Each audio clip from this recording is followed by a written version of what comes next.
आज भी मुतासर हो रहे हैं, पहले भी मुतासर हो रहे थे, दर बदर ठोकरें खाते फिरते हैं, मजबूर होते हैं, हालात के रहमो करम पर नजर लगाए बैठे हैं। लेकिन आज मुसलमान इस कदर बेहिस हो चुके हैं कि वो अपने मुसलमान भाइयों को सहारा देने को तैयार नहीं है। इसी तरह जितने भी गैर मुस्लिम ममालिक हैं, यहूद नसारा, पूरी तरह से पाकिस्तान के ऊपर, अफगानिस्तान के ऊपर और दीगर हमारे जो इस्लामी ममालिक हैं, इराक हैं, वहां पर किस तरह से आग और खून की होली खेल रहे हैं।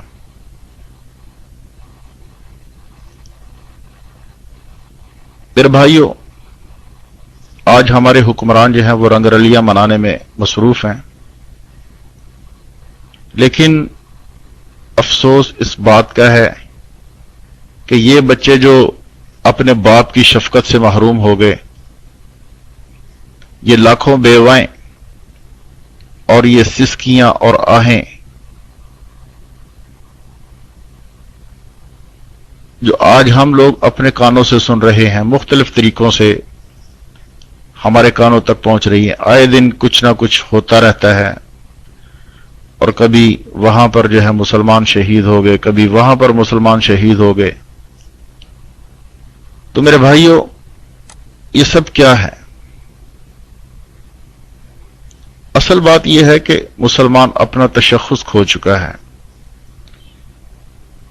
आज हम लोग जो हैं, अगर इस सब के बावजूद खुशियां मनाते भी हैं,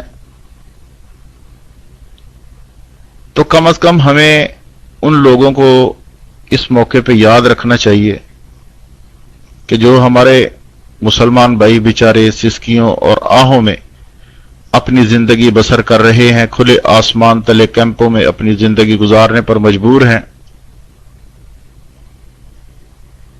हजरत उमर रजी अल्लाह ताला अन्हो, उन्होंने जैतून का तेल खाना छोड़ दिया। तो किसी ने कहा, अमीरुल मोमिनीन, आप खुश्क रोटी खाते हैं, जैतून क्यों नहीं इस्तेमाल करते जबकि बैतुल माल में मौजूद है? तो फरमाने लगे कि जब तक सारे मुसलमानों को ये जैतून का तेल मुहैया ना होगा, उस वक्त तक जो है मैं नहीं खाऊंगा। भाई, एक तरफ जो है ये आलम था हमारे अमीरुल मोमिनीन का, लेकिन एक तरफ आज आप देख रहे हैं कि हमारे जो मौजूदा सरबराह हैं, उन्होंने किस कदर जो है मुल्क की दौलत को लूटा है और किस हद तक जो है अपने खजानों को पुर किया हुआ है। और पाकिस्तान जो है वो बिल्कुल एक लावारिस और यतीम बच्चे की तरह खड़ा है कि उसके सर पे इतने कर्जे चढ़ चुके हैं, इतने कर्जे चढ़ चुके हैं कि आज उस मुल्क को अपने सहारे चलना मुश्किल हो चुका है।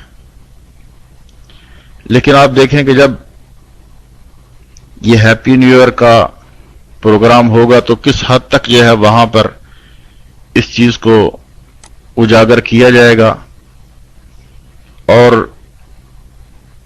किस तरह से वहां पर फिर प्रोग्राम जो है शुरू होंगे।